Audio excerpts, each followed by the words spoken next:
रहमानिर्रहीम। अस्सलामुअलैकुम नाज़रीन, मैं इरशाद ख़ान हूँ और आप देख रहे हैं मेरी यूट्यूब चैनल और मेरी फ़ेसबुक का पेज। उम्मीद है कि आप सब लोग खैरियत से होंगे। एक बार फिर मैं आपकी खिदमत में हाज़िर हूँ और इस बार मैं जो अरशद शरीफ के कत्ल के हवाले से आपके सामने कुछ बातें करूँगा। जिस तरह के आप लोगों को मालूम है कि अरशद शरीफ के कत्ल के बारे में मुख्तलिफ़ किस्म के जेटी बनाई गई, मुख्तलिफ़ टीमें बनाई गई। उन्होंने वहाँ पे केनिया तक दौरे भी किए और पाकिस्तान की ख़जाने से उन पे पैसे भी लगे। पाकिस्तान के ख़जाने को कुछ ना कुछ नुकसान तो पहुँच चुका होगा, लेकिन इसका कोई जो है रिज़ल्ट नहीं आया। और अभी भी जिस तरह बेनज़ीर भुट्टो साहिबा जो है वो कत्ल हो गई, शहीद हो गई। जिस तरह आपके पास जो उस्मान काकड़ साहब जो था उसको शहीद किया गया, जिस तरह आपके पास जो मौलाना समीउल हक साहब है उसको शहीद किया गया, तो उनका अभी तक कोई पता नहीं चला। और अरशद शरीफ बेचारे को तो मुल्क से भगाया गया, इसके बाद दुबई से भी भगाया गया। अभी वहाँ पे कीनिया को एक ट्रेप के ज़रिए वहाँ पे पहुँचाया गया और फिर वहाँ पे उसको शहीद किया गया। तो इसका जो है रिज़ल्ट बिल्कुल नहीं निकलता। और इस सारे जो बिगड़ती हुई हालात है, ये जो सारा डिस्ट्रक्शन है, ये जो सारा तबाही है, उसका रिस्पांसिबल जो है वो आपका चीफ़ जस्टिस है। वो हमारा चीफ़ जस्टिस हमारे टैक्सों के पैसों पे जो है वो ऐशो इशरत की ज़िंदगी गुजारते हैं। वहाँ उनको जो तनख्वाह मिलती है वो हमारे टैक्सों के पैसों से उनको मिलती है। लेकिन उसने अभी तक कोई ऐसा फ़ैसला नहीं किया कि उसको किसी से कि इसके फ़ैसले से किसी को इंसाफ मिल सके। और उसको हर किसी को पता है कि अरशद शरीफ को किसी ने कत्ल किया है, किसी ने उसको यहाँ से निकाला था, किसने उसको दुबई से निकाला था। ज़ाहिर बात है तकरीबन ये 3-4 दिनों में कोई भी एक आम बंदा उसके जो कातिल है उसको पकड़ सकते हैं। किसने उनको पाकिस्तान से भगाए, किसने उस पर FIR 15, 16, 20 FIR कटवाए, तो सब जो है वो रिस्पांसिबल है। लेकिन आपका जो चीफ जस्टिस है उसको तो मैं अगर इस तरह का चीफ जस्टिस हो तो अल्लाह माफ़ करे।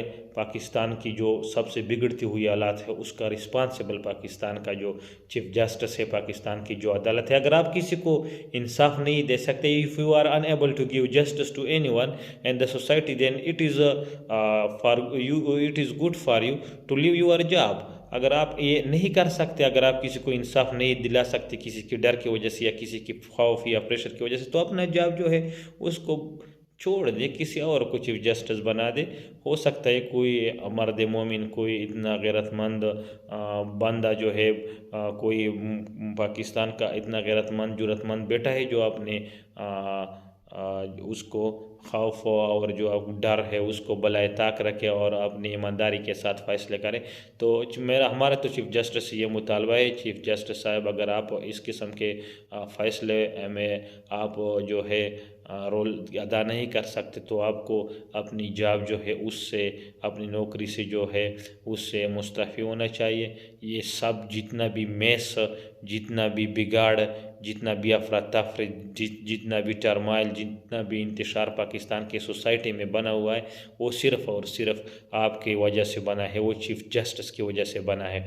वो जो चीफ़ जस्टिस जो रात के वक़्त कभी अदालतें खोलता है, वो चीफ़ जस्टिस जो कभी नवाज शरीफ को नाअहल कर देता है, वो चीफ़ जस्टिस जब किसी को बग़ैर किसी किस्म की जो है गुनाह में बेगुनाही की सूरत में उसको अदालतों में घसीटता है। तो अगर आप ये सब किसी और के इशारे पे करते, या अगर आप में इतना जुर्रत नहीं है कि आप अपने फ़ैसले खुद करें, इससे पहले जो था जिसको हम जो है जस्टिस जो साकिब निसार साहब, साकिब निसार था, उसने नवाज शरीफ साहब को नाअहल कराया बग़ैर किसी उसके। इसके बाद आपने जो इमरान ख़ान के साथ किया, आपने जो अदालत रात के वक़्त खुलवाई, आपने जो कुछ किया, ये सब कौम को मालूम है। तो सबसे ज़्यादा जो रिस्पांसिबल है इस कौम की माशी हालात की ख़राबी की वजह, ये सिर्फ़ और सिर्फ आप है, कोई और रिस्पांसिबल नहीं है। ये अदलिया है, अदलिया ने अभी तक किसी को सज़ाई नहीं दी। यहाँ पे जो है जमहूरियत को बार बार पटरी से उतारा गया और यहाँ पे फिर कोई भी सरमायाकार नहीं आएगा अगर आप इसको किसी को कुछ नहीं कहते, बस जिसकी लाठी उसकी बेंच, और यहाँ पे हर कोई को सब कुछ कर सकता है। तो किसी का दिमाग तो ख़राब नहीं है कि वो यहाँ पे आ जाए और यहाँ पे आपके पास जो है वो सरमायाकारी कर ले। तो अगर आप कानून को इम्प्लीमेंट नहीं कर सकते, अगर आप कुछ लोगों को कानून से ऊपर रखते हैं, भलाई ताक रखते हैं कानून को उसके सामने, तो फिर आपने अपनी जो है नौकरी वो खुदारा छोड़नी चाहिए आपको, क्योंकि आप पाकिस्तान के गरीब आवाम के टैक्सों के पैसों से आप अपने लिए तनख्वाह लेते हो। और इसके साथ साथ अगर आप डिसीजन नहीं कर सकते तो मेरा आपसे रिक्वेस्ट है, मोदबाना रिक्वेस्ट है, अजीज़ाना रिक्वेस्ट है कि आप अपनी नौकरी को जो है उसको छोड़ दे, किसी और बंदे को, किसी और मर्द मोमिन को ये जगह जो है वो सौंप दी जाए। क्योंकि हर किसी को पता है कि अरशद शरीफ को यहाँ से किसने निकाला, दुबई तक किसने पहुँचाया, दुबई से फिर किसने निकाला, फिर वहाँ पे उसके लिए जितना ट्रैप बनाई ये किसने किया, इम्पोर्टेड हुकूमत ने किया या किसी और ने किया, ये सब कुछ जो है उसको पता है। लेकिन ये हमारा काम नहीं, ये आप अदालतों का काम है कि जो इसमें इन्वॉल्व है उनको आप कड़ी से कड़ी सज़ा दी जाए। वस्सलाम। पाकिस्तान जिंदाबाद, इस्लाम पाइंदाबाद।